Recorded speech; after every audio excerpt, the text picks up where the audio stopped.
If you've been watching the news recently, you've probably heard of these two words before.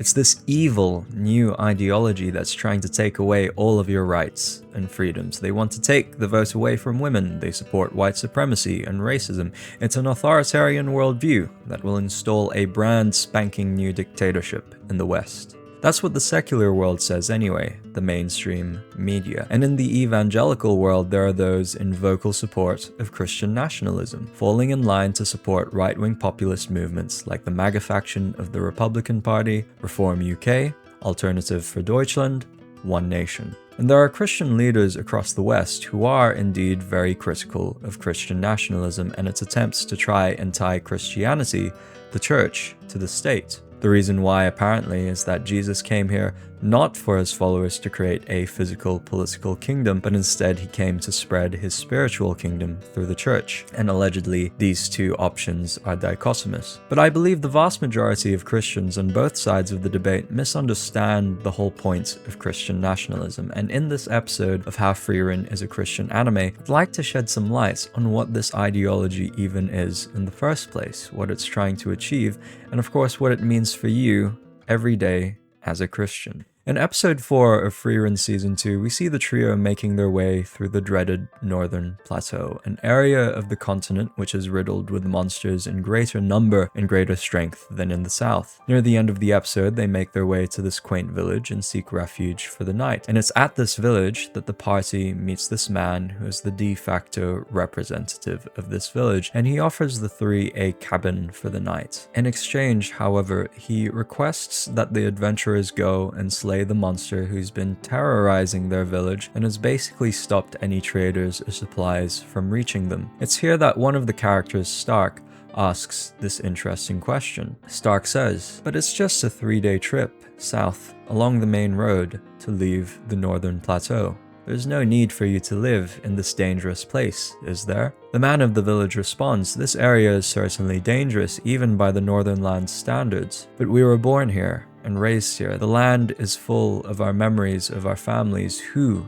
could abandon their home." I think this scene provides the fundamental rationale for Christian nationalism. In the real world, these may be people whose families have belonged to a particular region for a very long time. Yes, it may be difficult, there may be no economic need for them to live in this particular area, there may be a harsh climate with vicious flora and fauna, and in Frieren, the people of this village live here regardless of how hard it is to live with the monsters prowling about. As much as it is a dangerous place, the man believes that his home is worth protecting.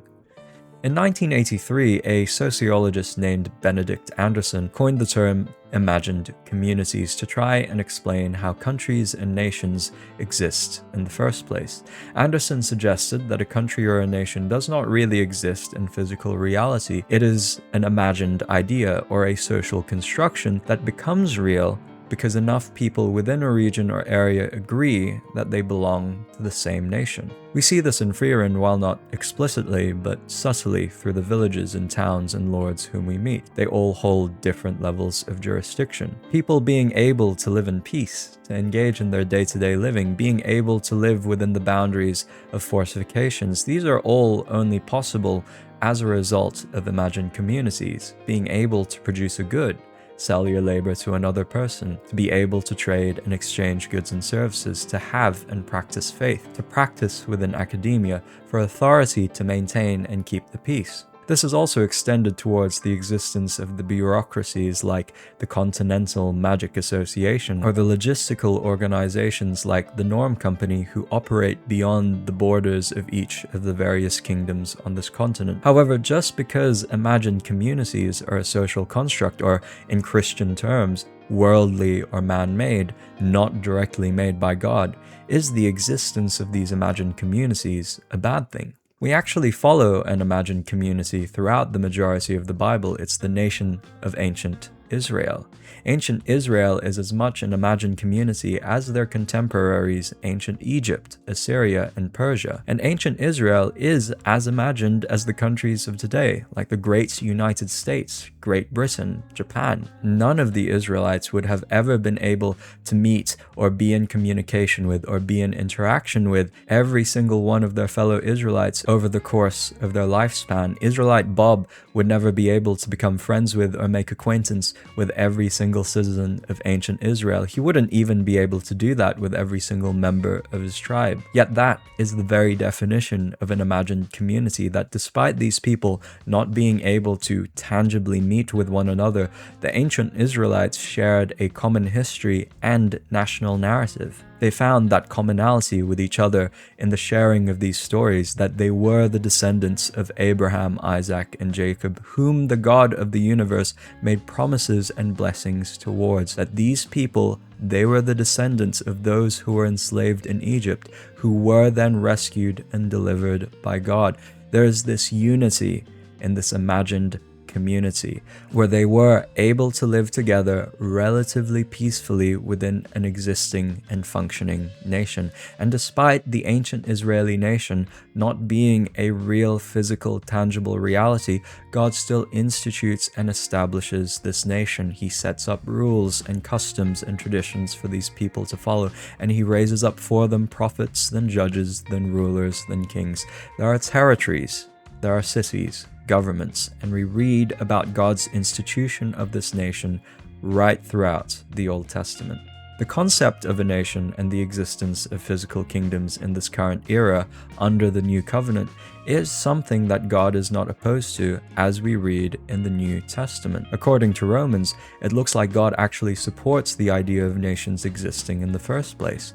Paul writes that let everyone be subject to the governing authorities, for there is no authority except that which God has established, and the authorities that exist have been established by God. In Acts, Paul preaches that from one man God made all the nations, that they should inhabit the whole earth, and God marked out their appointed times in history and boundaries of their lands. Very clearly in the text of Scripture, if it is the case that God has not only instituted the nation of ancient Israel in the past, but has in fact instituted all nations, then why is it that there are some Christians who are so opposed to the idea that Christians should be involved in the running of these nations which God himself has set up?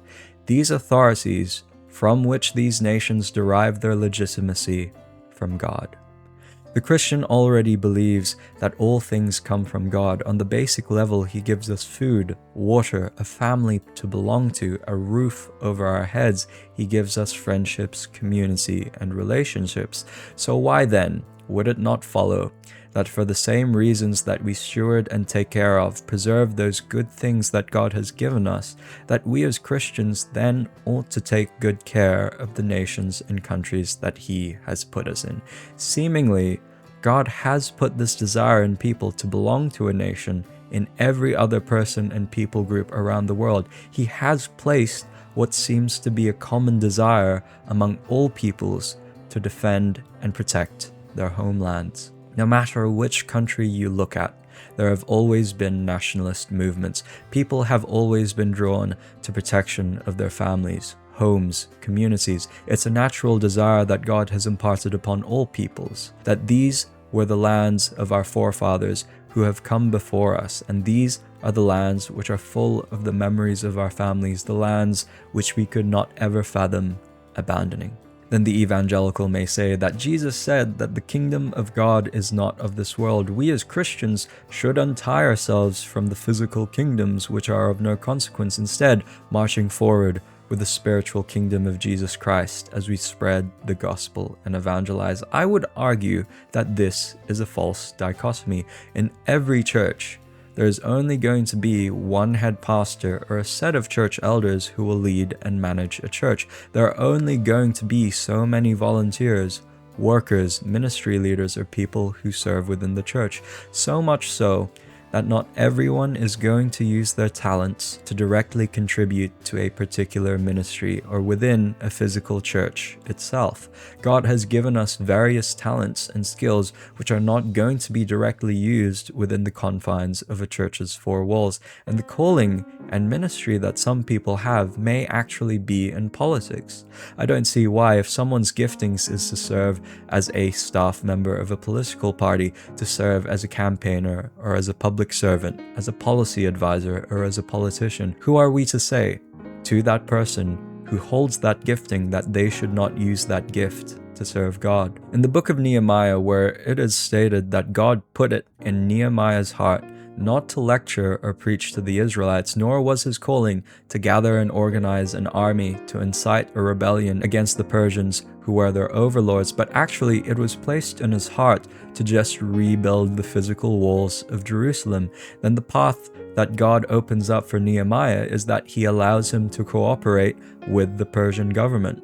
Nehemiah says that because the gracious hand of God was on me, the king granted my requests, that is, to rebuild the walls of Jerusalem. And when Nehemiah actually coordinates this grand project, he gives reasons which modern evangelicals might refer to as worldly reasons. He says to his fellow Jews, "You see the trouble we are in. Jerusalem lies in ruins, and its gates have been burned with fire. Come, let us rebuild the wall of Jerusalem, and we will no longer be in disgrace." These are some of the biblical foundations for Christian nationalism, that if God has set the precedent in Scripture to have been the guiding hand in the process of decision-making in the highest circles of power, and also allows his people to be involved within the state to indeed enact a vision such as Nehemiah's, then at the very least, those Christians with giftings and callings to be engaged in politics should not be prohibited by their churches in doing so.